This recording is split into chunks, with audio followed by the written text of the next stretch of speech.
going south along the New Mexico-Texas line. And he held a meeting there at Melrose, and then there was a little place down the road. It was just a schoolhouse. They called Greer. So we went down there, and it was during the summer, and the schools were closed, and the teacher's house was empty. So we moved in the teacher's house, and Papa and Mama held a church. Well, there was a post office there too. Held church in the school.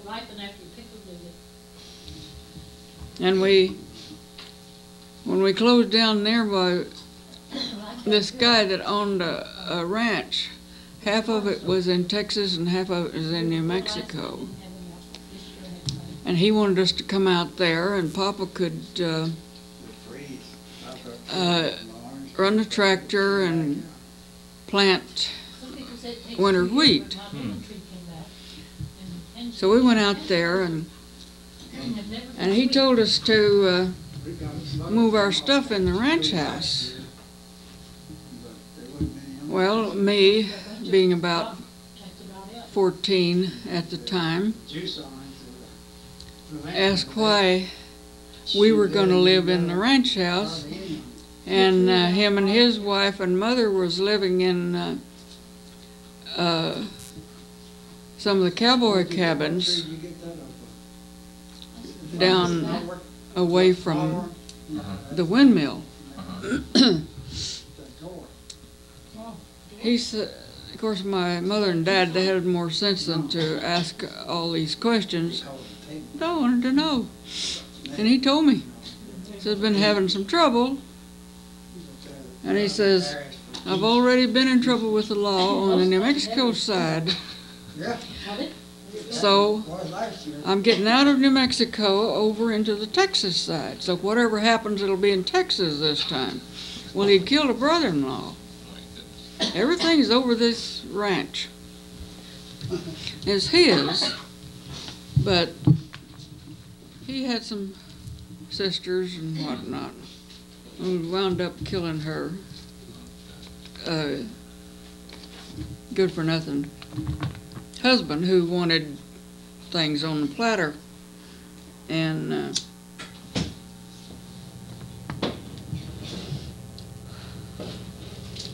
I don't know whether there's another sister, and her husband was working, he was working there on the ranch, or just living there, or doing caretaker work, and their daughter, who was about a year younger than me, and they had been having trouble with John Henry, the owner. Well, that was the reason John Henry and his young wife and baby daughter and his mother were living over in Texas. So anyway, one night, Wilburn and I, the windmill at the ranch house broke down. So we got a little red wagon and about a 10-gallon milk can, put it on the wagon, and traipsed about a quarter of a mile down the lane to get some water to this other windmill. And got it. You know how 10 against 10, I thought we were making so darn much noise, and there was bunkhouses and stuff there. Well, we were working like mad. The moon was shining just bright as day almost, and we were carrying water from the windmill over to filling this can up. Well, pretty soon here comes two guys. One of them is the brother-in-law of John Henry's, and the other one is one of his cowboys. And they were drunk, and one of them was waving this nickel-plated handgun around. And they walked up and wanted to know what we were doing. I told them we were, the windmill up at the ranch house was broke down and we had to have some water, so our parents sent us down there to get some water. And they said, well, hurry up and get out of here. You know, all right, we almost got this full, so we went ahead and filled it up. And they were standing there watching us as we got the little wagon and started on down the lane. And I had heard them talking before they came over to the well about getting John Henry that night. Well, when we got to the house and got the water close enough to the kitchen where it was easy to get to, and put the little red wagon away, and usually I didn't go to bed until late. I loved the outdoors, and by the time we got back, why, everybody was in bed but Wilbur and me, and he went on in and went to bed. Well, when he did, and I seen the light go out, I went out to the corral and saddled this old mare that they were letting me ride. And walked her down the lane and then cut across one of the fields and then went pretty fast over to where John Henry and his family was staying. He came to the door and he says, what are you doing out here at this time of night? And I told him what I'd heard these guys say. He says, well, you get back to the house and you get in there and go to bed, and don't you stick your nose out for the rest of the night. Okay. Well, about 2 or 3 o'clock the next morning, a car pulled into the yard and blowed their horn. Papa got up and went to the door and then walked on out to the car. John Henry was in there, and his mother and his wife and his baby and his oldest son. He said, told Papa, said, don't go to work this morning. He says, there's a man planted in the floor. Papa said, okay.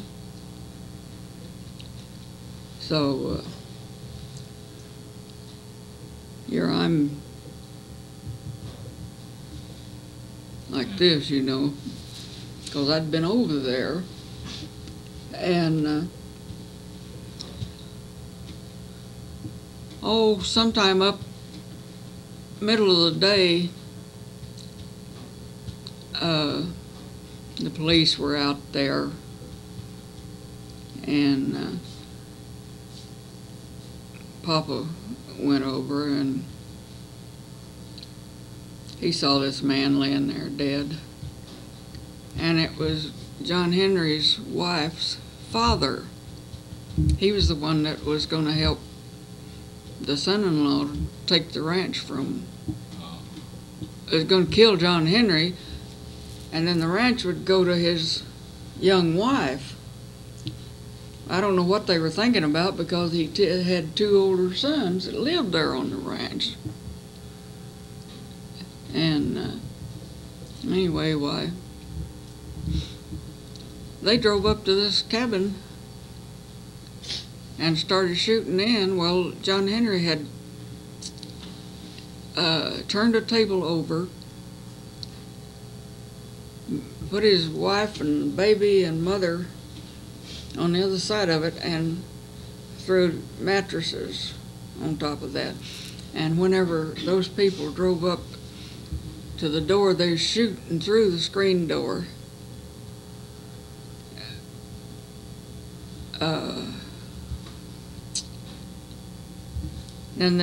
And he was shooting back.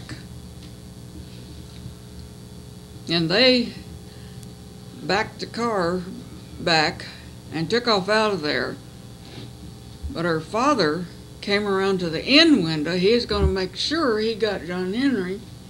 And he was shooting in that way, and John Henry shot through the wall and hit him right, went through the heart. But he still didn't die. He came around and fell in the door on his hands and knees and was going after John Henry. And John Henry picked up a mallet, whatever you call it, that he had in there, and hit the old man in the head and finished him off.